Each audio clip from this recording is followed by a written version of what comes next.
والسلام على أشرف الأنبياء والمرسلين والشفيع المذنبين أبي القاسم محمد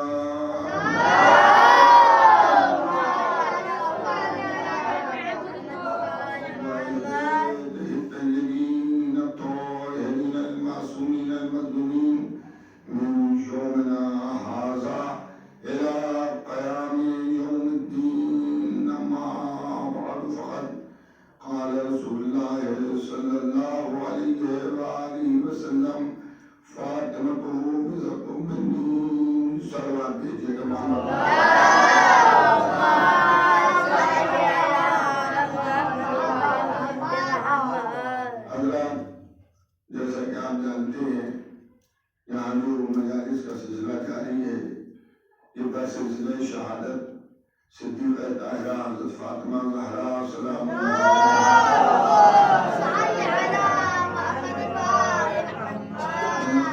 اور اس میں ماشاءاللہ دن بھر مجالس کا سلسلہ جاری رہتا ہے۔ اللہ قبول کرے اور توفیقات میں اور زیادہ اضافہ کرے۔ میں نے جس حدیث شریف کو عنوان بیان قرار دیا، ہزاروں مرتبہ کی آپ کی سنی ہوئی حدیث ہے کہ رسول اکرم نے ارشاد فرمایا کہ فاطمہ میرا ٹکڑا ہے، میرا جز ہے۔ عزیزان گرامی، قول کی اہمیت کہنے والے کے اعتبار سے ہوتی ہے کہ کون کہنے والا ہے، کون کہہ رہا ہے۔ ایک بات کوئی عوام الناس کہتا ہے، میں سے کوئی کہتا ہے تو اس کی اتنی توجہ لوگ نہیں کرتے اور اتنی حیثیت نہیں ہوتی ہے بات کی، لیکن وہی مسجد کا پیش امام کہتا ہے تو اس کے اوپر لوگ کان دھر کے سنتے ہیں، اور اگر کوئی بڑا مولوی کہتا ہے تو اس کے اوپر اور توجہ کی جاتی ہے، اور اگر کوئی مراجع اکرام میں سے کوئی بات کہہ دے تو اس کے اوپر اور زیادہ توجہ ہوتی ہے، اور اگر کوئی بات کوئی معصوم کہے تو وہ اور زیادہ اہمیت رکھتی ہے، اور اگر معصومین کا سردار کہے تو اس کی اور زیادہ اہمیت ہوتی ہے۔ تو یہ جو ارشاد فرمایا کہ فاطمہ میرا ٹکڑا ہے، یہ کہنے والا کوئی معمولی نہیں ہے۔ کہنے والا وہ ہے جسے کبھی طہا کہا گیا، کبھی یاسین کہا گیا، کبھی مزمل کہا گیا، کبھی مدثر کہا گیا، کبھی حبیب کہہ کے پکارا گیا۔ موجود دماء ایسا ہے کہ اگر سنگریزے ہاتھوں پا جائیں تو تسبیح الہی کرنے لگے، اگر مردے کو ٹھوکر مار دیں تو مردہ سلام کر کے زندہ ہو جائے، اگر درختوں کے قریب سے چلا جائے تو درخت سے لبیک یا رسول اللہ کی آوازیں آنے لگے، اگر پہاڑوں کو اشارہ کر دے تو پہاڑ اپنی منزل کو چھوڑ دیں، اگر چاند کے طرف انگلی اٹھا دیں تو چاند دو ٹکڑوں میں تبدیل ہو جائے۔ وہ کہہ رہا ہے کہ فاطمہ میرا جز ہے، میرا ٹکڑا ہے، میرا حصہ ہے۔ ایک صلوات بھیجیے گا۔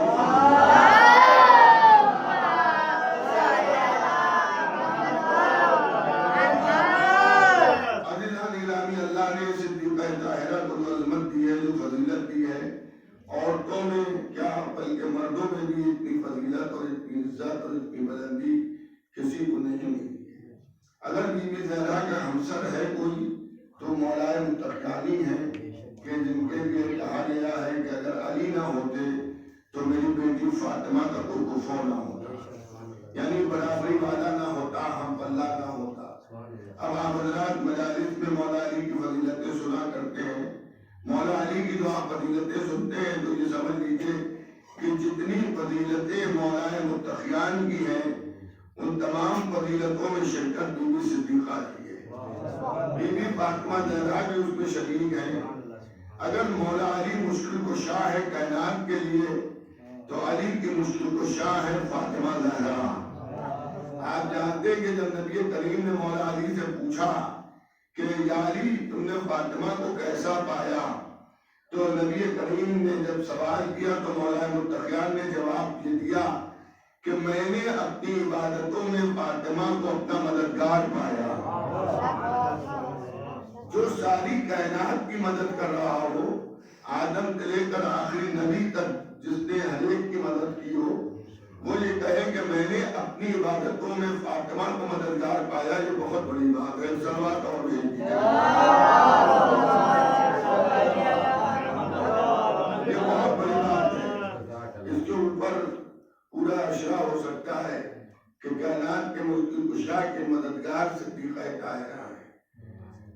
زہرا کی زندگی میں دیکھیے ہمارے معصوم 14 ہیں، جس میں صدیقہ اکیلی ایک عورت ہے اور تمام مرد ہیں۔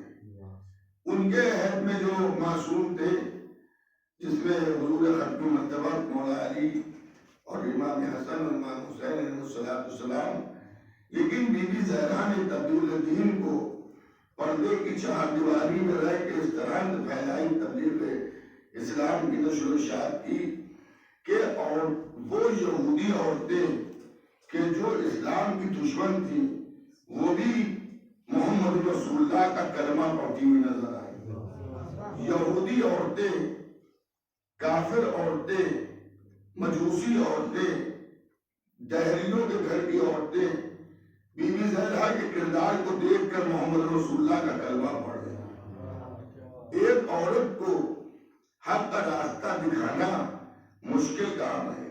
تاریخ میں تو ایسی عورتیں بھی ہوئی کہ جو حق کے گھر میں آئیں مگر باطل پرست ہو گئی۔ اب زیادہ وضاحت کی ضرورت نہیں ہے، آپ سمجھ گئے ہوں گے کہ ایسی عورتیں کون ہیں جو حق کے گھر میں آئیں اور پھر وہ باطل کے راستے پر چلی گئیں۔ تو جو باطل کے راستے پر اسے حق پہ لانے میں بی بی زہرا کو کتنی محنتیں کرنا پڑی ہوں گی، کتنی کاوشیں کرنا پڑی ہوں گی، کتنی زحمتیں کرنا پڑی ہوں گی، لیکن بی بی زہرا نے اسلام میں ایسی تبلیغ کی کہ جب گھر کی عورت نے کلمہ محمد رسول اللہ کا پڑھ لیا تو مردوں نے بھی محمد رسول اللہ کا کلمہ پڑھا۔ یہ بی بی زہرا کی سیرت اور ان کے اعجاز کا ایک معجزہ ان کے کردار کا ہے کہ بی بی زہرا نے یہودیوں کی ایک بڑی جماعت کو مسلمان کیا۔ ایک اور سلوات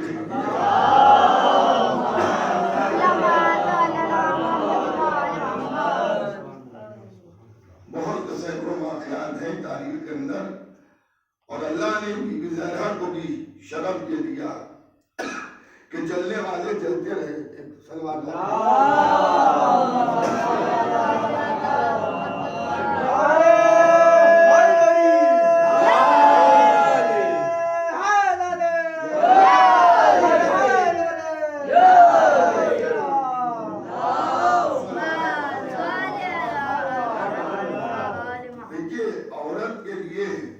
تصورات ہوتے ہیں، کچھ انسان کے ذہن میں وہ ہوتا ہے کہ عورت مرد سے کمتر ہے، اور اسلام نے بھی عورت کو جو ہے وہ حصے مرد سے اعلیٰ حصہ دیا ہے، لیکن گواہی میں بھی جہاں پر ایک مرد کافی ہے وہاں پر اگر عورت گواہی دے گی تو دو عورتوں کی ضرورت ہے۔ لیکن عزیزان گرامی، دنیا کی عورتوں کے اوپر بی بی زہرا کو مت دیکھیے گا، دنیا کی عورتیں اور ہیں اور صدیقہ طاہرہ حضرت فاطمہ زہرا اور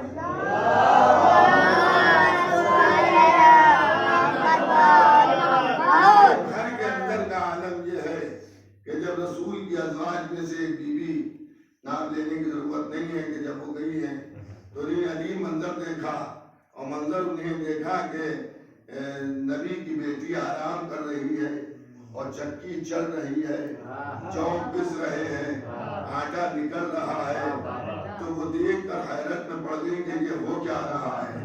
جا کے انہیں حضور سے کہا تو رسول نے جواب دیا یہ میری بیٹی فاطمہ کا گھر ہے جہاں ملائکہ آگے چکی چلاتے ہیں، ملائکہ چکی چلاتے ہیں۔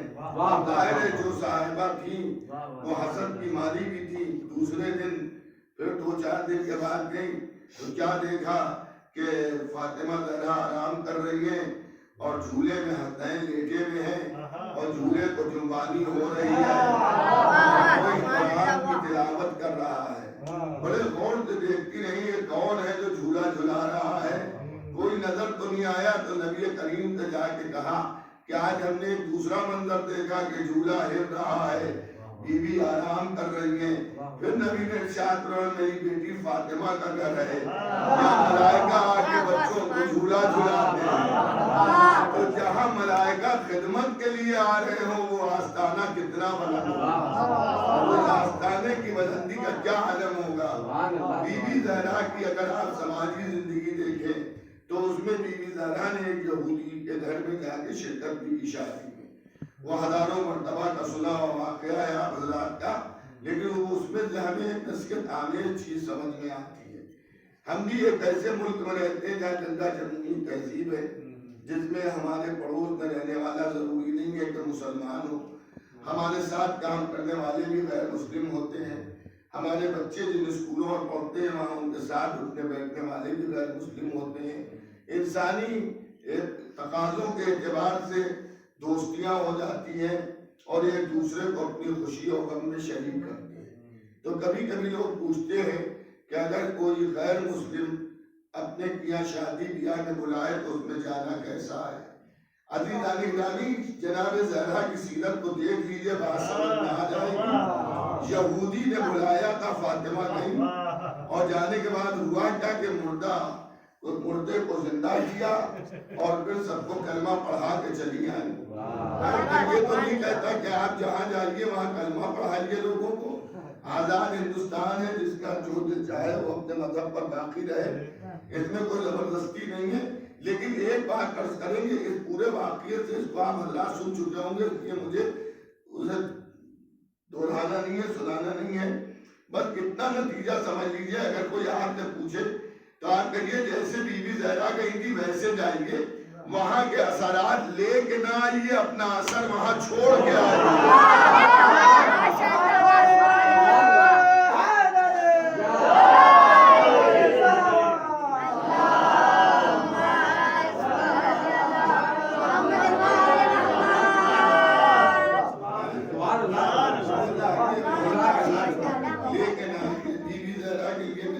سماجی زندگی میں پردے کی چار دیواری میں رہنے کے باوجود ایک یہودی مسلمان ہوا اور اس کی بیوی مسلمان ہوئی اور اس کی بیوی مر گئی.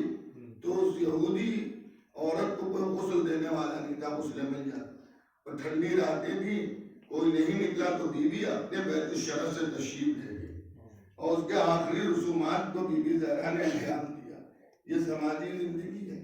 اگر آپ یہ دیکھیں کہ بی بی زہرا کی شجاعت اور بی بی زہرا کی ہمت اور بی بی زہرا کے دل کی قوت، تو یہ بھی آپ جانتے ہیں کہ جب جنگ احد میں حضور ختمی مرتبت کے دندان مبارک شہید ہوئے تھے تو سب سے پہلے جنگ احد میں جانے والی بی بی زہرا تھی، جو کچھ کپڑا جلا کے اس کی راکھ اور ایک پیالہ پانی لے کے گئی تھی، جس سے اپنے بابا کی دانتوں کے زخموں کو دھلایا تھا اور اس خاک کو جو ہے اس زخم میں لگایا تھا.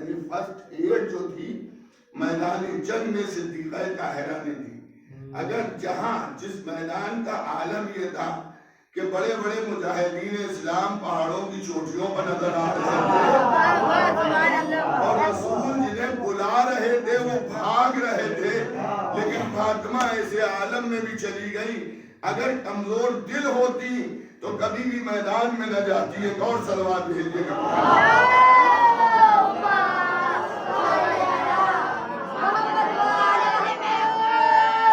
پھر اگر آپ دیکھیں کہ اللہ نے یہاں تو بی بی زہرا تشریف لے گئی اپنے بابا کی مدد کے لیے. پھر ایک بار بی بی زہرا میدان میں نکلی. کب نکلی؟ جب اللہ کا حکم تھا اور جب نصران کے عیسائیوں سے مباہلہ ہوا ہے تو اس وقت اس طرح سے نکلی کہ آگے آگے رسالت ہے، ان کے پیچھے بی بی زہرا ہے، ان کے پیچھے جو ہے وہ مولا علی ہے. رسول دہنے ہاتھ میں امام حسن کا ہاتھ پکڑے ہیں، بائیں ہاتھ میں امام حسین کو اٹھائے ہوئے ہیں. میرے والد مرحوم مولانا مرزا محمد عالم صاحب اس موقع پر ایک بات کہتے تھے کہ اللہ نے مرکزیت بی بی زہرا کو یہاں پر بھی اس طرح سے دی ہے کہ آگے آگے اگر رسالت ہے اور پیچھے پیچھے امامت ہے، تو رسالت کی پشت پناہی کر رہی ہیں، امامت کی رہنمائی کر رہی ہیں. ایک صلوات اور بھیج دیجیے محمد.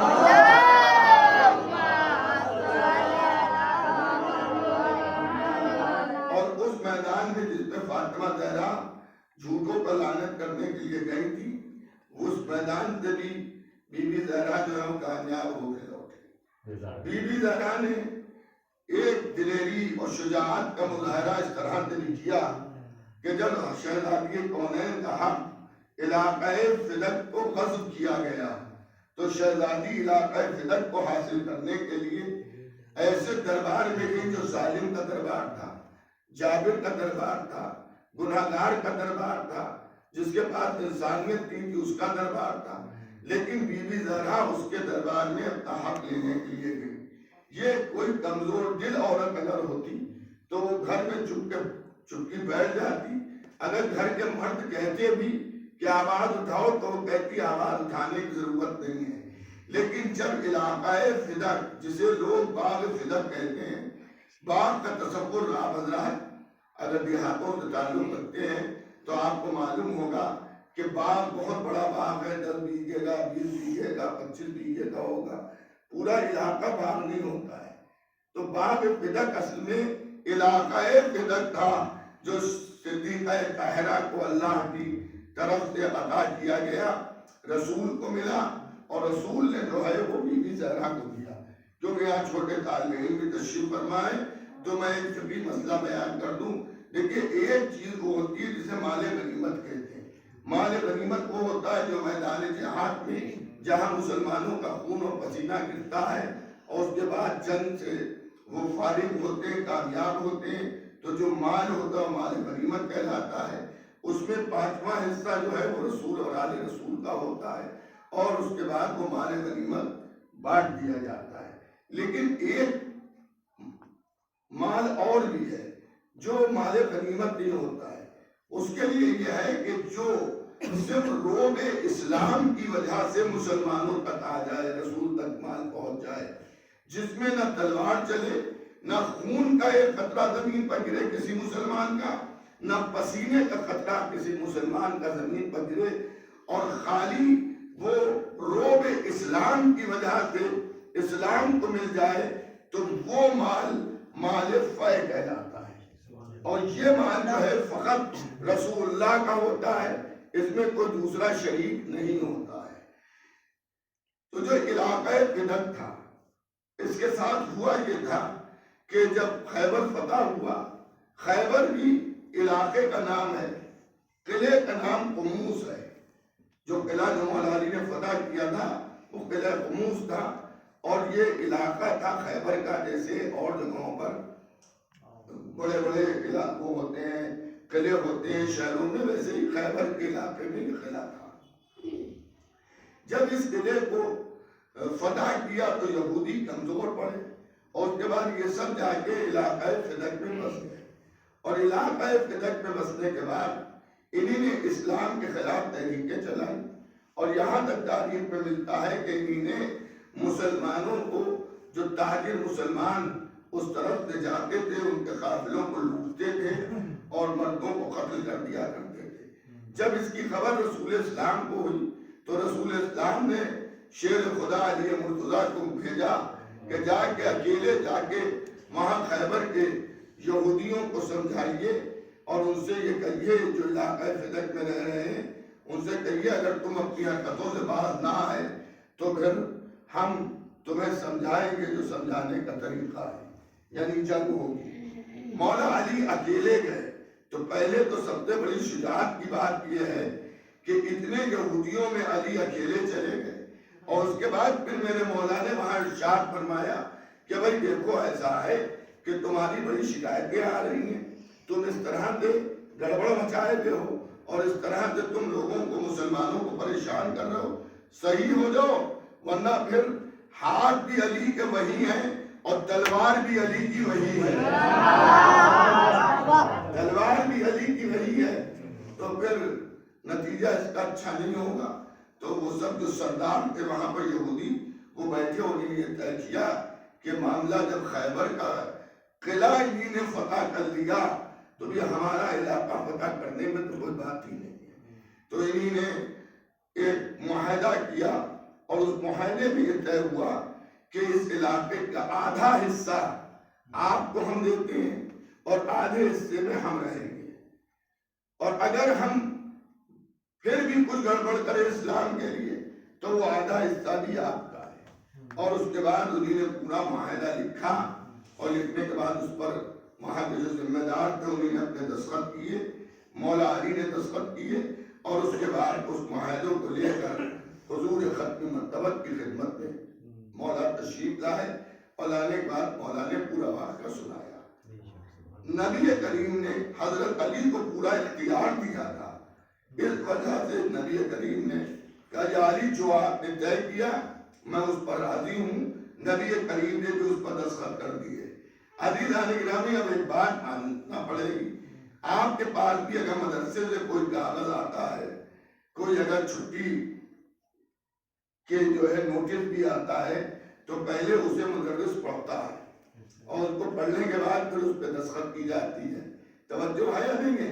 نبی کریم نے دستخط کی, اس کا مطلب یہ کہ پہلے پڑھا ہوگا بعد میں لکھا ہوگا. تو کہہ لینے دیجئے کہ نبی لکھنا بھی جانتے تھے پڑھنا بھی جانتے تھے. ایک صلوات بھیجیے گا محمد.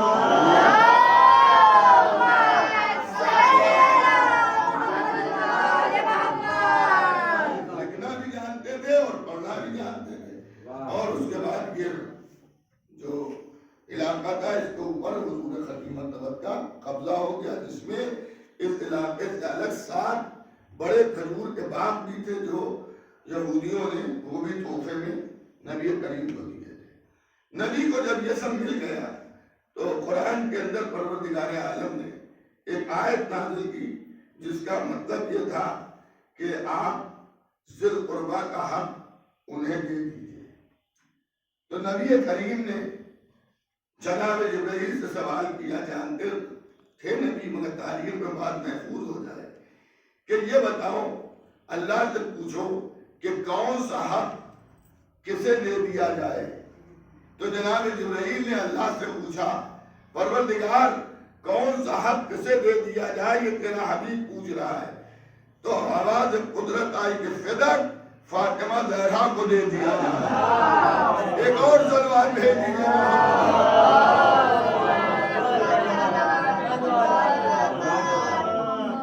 اب علاقہ فدق جو ہے یہ سن 7 ہجری میں نبی کریم نے بی بی زہرا کو دیا. 7 ہجری کے چند مہینے 8 ہجری 9 ہجری 10 ہجری اور 11 ہجری میں رسول کی وفات ہوئی ہے. تو 3 سال مکمل اور چند مہینے اس کے اوپر بی بی زہرا کا پورا قبضہ رہا. اور بی بی زہرا کا ایسا قبضہ تھا کہ وہاں سے جو کچھ بھی آمدنی آتی تھی ہوتی تھی وہ بی بی زہرا کو ملتی تھی.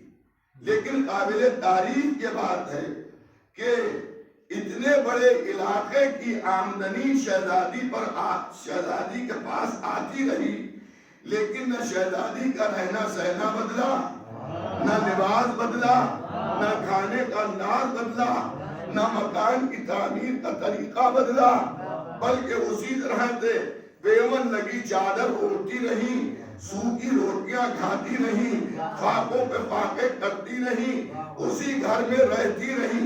اس کا مطلب یہ ہے کہ جتنی آمدنی علاقہ فدق سے ہوتی تھی وہ سب غریبوں, محتاجوں, مساکین میں فاطمہ خرچ کر دیتی تھی. یہ سلوات بھیجیے گا محمد و آل محمد.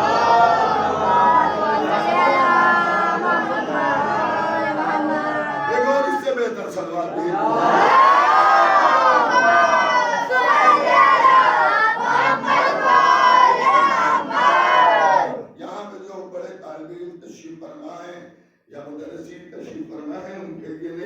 لیکن یہ جو چھوٹے بچے بیٹھے ہوئے ہیں ان کے لیے میں آپ کی خدمت میں عرض کرنا چاہتا ہوں کہ یہ سب چیزیں ہمارے ہاں معلومات میں ہونا چاہیے کہ علاقہ فدق آیا کس طرح سے.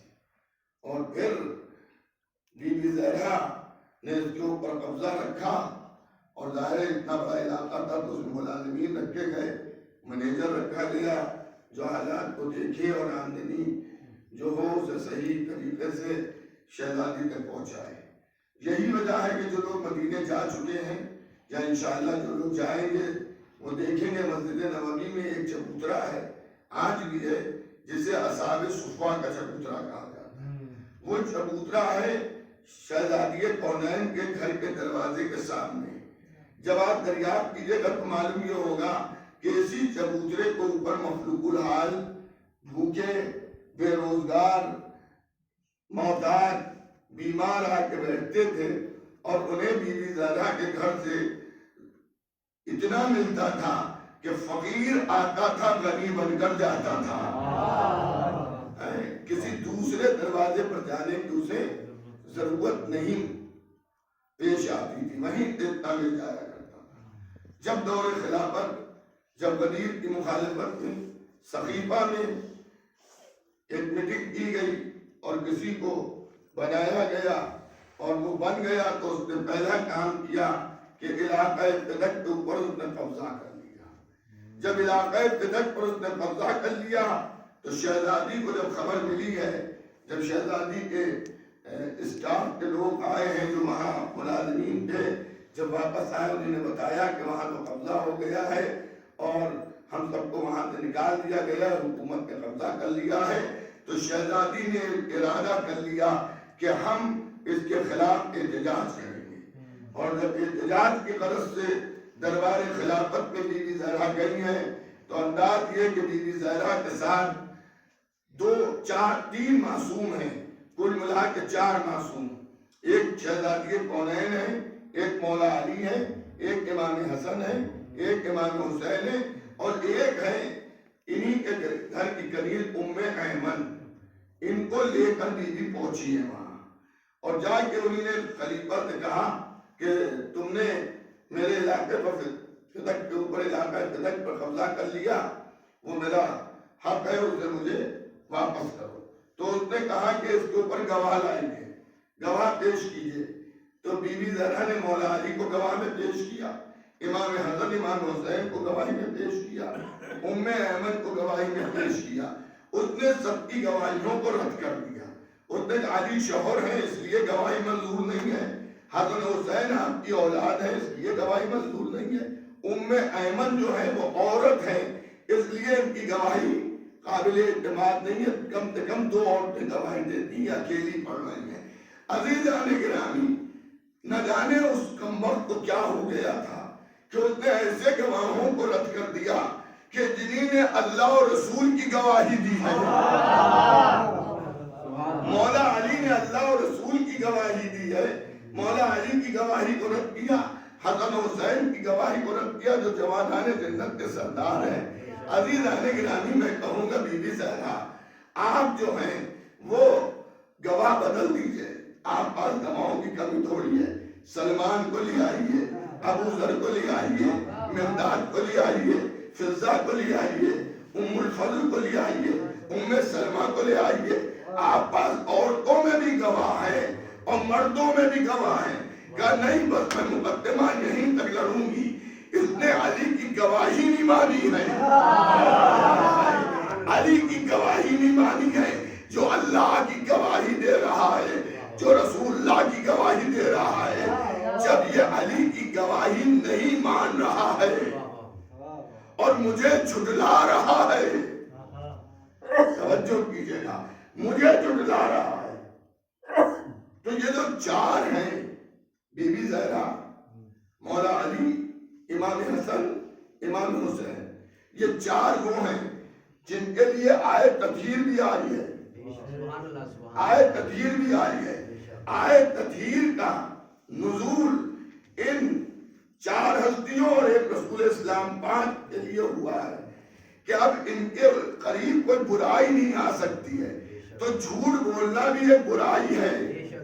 تو اس نے ان کی گواہی کو رد کیا، تو ان کی گواہی رد نہیں ہوئی، قرآن کی آیت کو جھٹلایا، اور جو قرآن کی آیت کو جھٹلائے وہ پھر مسلمان نہیں رہتا، کافر ہو جاتا ہے۔ ایک صلوات بھیجتے گا محمد۔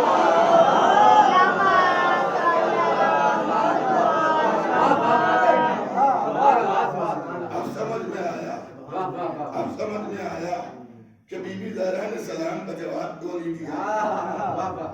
جو قرآن کی آیت کو جھٹلائے پھر وہ مسلمان نہیں، جب مسلمان نہیں ہے تو سلام کا جواب بھی واجب نہیں ہے۔ ایک اور صلوات بھیج دیجیے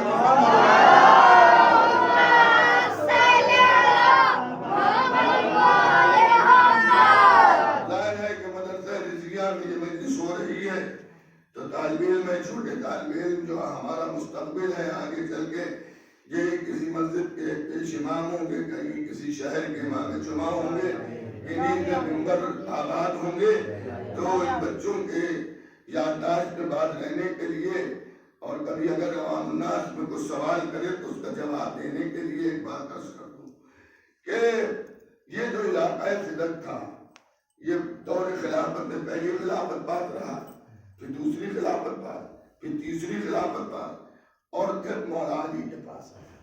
تو یہ ایک سوال کیا جاتا ہے کہ جب مولا علی کے پاس علاقہ فدق آیا ظاہری دور خلافت میں تو مولا علی نے اس کے اوپر قبضہ کیوں نہیں کر؟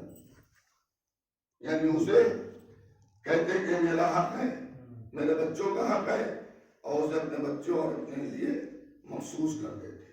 یہ سوال آج کا نہیں ہے، یہ اماموں کے زمانے میں بھی سوال کیا گیا۔ صادق آل محمد امام جعفر صادق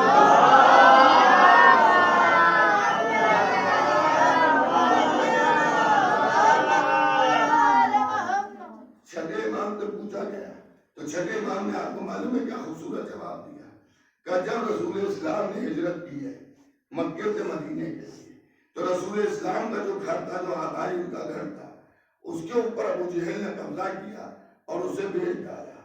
ابو لہب نے اس پر قبضہ کیا اور اس کو بھیج ڈالا۔ جب فتح مکہ ہوئی تو نبی کریم نے اس گھر پر قبضہ کیوں نہ کیا؟ بھائی جب نبی مدینے گئے تھے تو اس پر دوسروں کا قبضہ ہو گیا، جب مکے میں فاتح کی حیثیت سے نبی داخل ہو گئے تو اپنے مکان پر قبضہ کیوں نہ کیا؟ تو اس کے جواب میں وہ لاجواب ہو گیا۔ اس نے کہا مولا آپ ہی بتائیے۔ تو مولا نے کہا دیکھو ہم محمد و آل محمد ظالمانہ طور پر اگر کوئی چیز ہم سے چھینی جاتی ہے تو ہم اسے اس طرح سے واپس نہیں لیتے ہیں۔ کیوں؟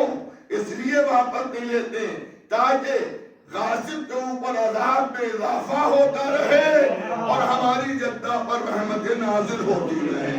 ایک اور صلوات بھیج دیجیے محمد۔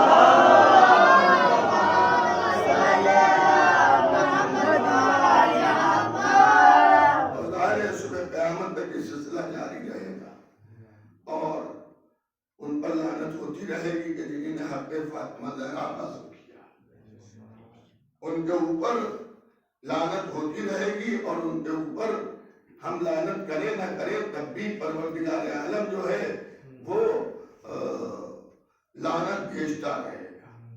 بس عزیزان گرامی، خدا آپ کو سلامت رکھے کہ آپ حضرات مجالس کو منعقد کر رہے ہیں اور آپ حضرات اس طرح سے جمع ہوئے ہیں یہاں، اور آپ یہ سمجھ لیجئے کہ یہ مجلسوں کی برکت انشاءاللہ یہ ہوگی کہ جلد سے جلد یہ جگہ جو ہے وہ مدرسے کے نام ہو جائے گی۔ اور آپ دیکھیے گا آئندہ سال جب یہاں یہ مجالس منعقد ہوں گی تو یہ جگہ مدرسے کے نام ہو چکی ہوگی اور میں بچوں سے صرف اتنا کروں گا کہ یہی وہ وقت ہوتا ہے جس میں جتنی آپ محنت سے پڑھیں گے آگے چل کے کام آئے گا۔ جب آپ فارغ ہو جاتے ہیں اور لوگ خدمت دین میں پوری طرح سے لگ جاتے ہیں پھر اس وقت پڑھنے کا اتنا موقع نہیں ملتا جتنا موقع اس وقت ہے، اور استاد کی جتنی آپ عزت کیجیے گا اتنے ہی آپ کے علم میں اضافہ ہوگا۔ ایک مدرسہ میں خود بھی چلاتا ہوں جامعۃ التبلیغ، تو اس کے تجربات ہیں مجھے، تو میں ایک بات آپ کی خدمت میں عرض کر دوں کہ جو طالب علم اپنے مدرسین اور اپنے مدرسے کا وفادار ہوتا ہے اللہ اس کی مدد کرتا ہے، اور یہ میرا بالکل تجربہ ہے کہ پھر وہ کبھی طالب علم خالی نہیں رہتا بلکہ وہ جو ہے اللہ کا اس پر فضل رہتا ہے۔ تو بالکل، اور میں آپ کی خدمت میں عرض کروں گا کہ زیادہ سے زیادہ محنت کیجیے اور ہمیشہ دفاع آل محمد میں آپ کوشاں رہیں، کیونکہ ہمارا کسب علم کا مرکز در محمد و آل محمد ہے۔ بی بی زہرا دربار خلافت میں گئے اور جانے کے بعد بی بی زہرا نے مطالبہ علاقہ فدق کیا۔ بی بی ہار کے نہیں آئی، بی بی جیت کے آئی، باغ ملے یا نہ ملے، بی بی نے وہ تقریر کی اور وہ عمل انجام دیا کہ جس کی وجہ سے آج کی تاریخ جیتا ہوا بی بی زینب ہی کو سمجھتا ہے۔ عزیزان گرامی، لیکن جب شہزادی اپنے گھر واپس آ گئی تو رو رہی تھی، تو اگر چھوٹے بچے کے سامنے ماں باپ روتے ہیں تو بچے گھبرا جاتے ہیں، بچے بھی رونے لگتے ہیں۔ جب شہزادی رونے لگی تو زینب و ام کلثوم بھی رونے لگی، اور زینب کہنے لگی کہ اماں صبر کیجئے، اماں صبر کیجئے، آپ تو باب جنت کی ملکہ ہیں، علاقہ فدق ملے یا نہ ملے اس کے اوپر آپ افسوس نہ کیجئے۔ تو آپ کو معلوم ہے شہزادی فاطمہ الزہرا نے کیا ارشاد فرمایا، زینب میں اس پر نہیں رو رہی ہوں کہ مجھے میرا حق ملا یا نہیں ملا، مجھے اس پر رونا آ رہا ہے کہ میں دربار میں کھڑی رہی اور کسی نے یہ بھی نہ کہا کہ ارے فاطمہ بیٹھ جائیے، میں کہوں گا بی بی کتنی دیر دربار میں کھڑی رہی، ارے چند گھنٹے دربار میں کھڑی رہی نا۔ ہائے زینب جو کبھی دربار کوفہ میں کھڑی ہے، کبھی دربار شام میں کھڑی ہے، تھوڑی دیر کے لیے نہیں کھڑی ہے، 18 گھنٹے زینب کھڑی رہی۔ جزاک اللہ۔ عزیزان گرامی، خدا آپ کی آوازوں پر نزول رحمت کرے۔ شہر لکھنؤ میں کل کی تاریخ 6 تاریخ جو ہے اس میں بھی بی بی زینب کے مصائب پڑھے جاتے ہیں، اور ان کا ایک عورتوں کا تابوت بھی روضہ زینبیہ میں برآمد ہوتا ہے۔ تو میرا دل چاہتا ہے کہ مجلس کے مصائب میں اس مخدومہ اور اس مظلومہ کا ذکر کر دیا جائے جو ثانیہ زہرا ہے۔ آپ سمجھ گئے نا، بی بی زہرا کی پسلیاں ٹوٹی، ہمیں افسوس ہے۔ بی بی زہرا کا جلتا ہوا دروازہ گرایا گیا، لیکن بی بی زہرا کی سخت چادر تو نہیں چھینی گئی۔ ہائے کربلا کی فاطمہ، ہائے کربلا کی فاطمہ، بے مخلوع چادر ہے۔ اگر بی بی فاطمہ زہرا نے علی کے گلے کی رسی دیکھی اور بے چین ہو گئی تو ذرا کربلا میں آئیے، زینب کے بازوؤں میں رسن ڈالی گئی، ارے رسن اتنی جکڑ کے باندھی گئی تھی کہ رسی کھلنے کے بعد بھی جب مدینے زینب آئی ہے تو کہہ رہی ہے نانا، ارے بازوؤں میں رسن کے نشان ابھی بھی موجود ہے نانا۔ جزاک اللہ۔ آپ کی آوازیں بلند ہیں، اللہ آپ کی آوازوں پر نزول رحمت کرے۔ پروردگار آپ کو کوئی غم نہ دے سوائے غم حسین کے۔ زینب پر کتنی مصیبتیں پڑی ہیں عزاداروں، اگر کسی عام عورت پر پڑی ہوتی تو اس کا کلیجہ پھٹ جاتا، لیکن یہ علی و فاطمہ کی بیٹیاں تھیں کہ جنہی نے ہر ظلم کو اسلام کے خاطر برداشت کیا۔ شام غریبہ کے سناٹے میں جب سکینہ کے رونے کی آواز آئی، ارے زینب مدد کے لیے دوڑی، تو آپ کو معلوم ہے کیا ہوا؟ ایک ظالم نے تازیانہ شہزادی کے رخسار پر مارا، ارے فاطمہ کی بیٹی نے ہاتھ رکھ لیا، گوریوں سے لہو بہنے لگا۔ فاطمہ بنت حسین فرماتی ہے کہ میری بوبی کے دل کربلا میں تازیانے مارے گئے کہ میری بوبی کی بوجھ خون سے رنگین۔ اب ذرا تصور کیجئے، کربلا سے کوفے، کوفے سے شام، ارے کتنے تازیانے مارے گئے ہوں گے۔ یہی وجہ تھی نانا کے مزار پر گرا کے، اے نانا، تازیانوں پہ تازیانے گائے، اے نانا، زخموں پر زخم اٹھائے، اے نانا، اے نانا، سلام ایام علیہ انا للہ و انا الیہ راجعون۔ الا لعنت اللہ علی القوم الظالمین۔ پروردگارہ ہم سب کی مختصر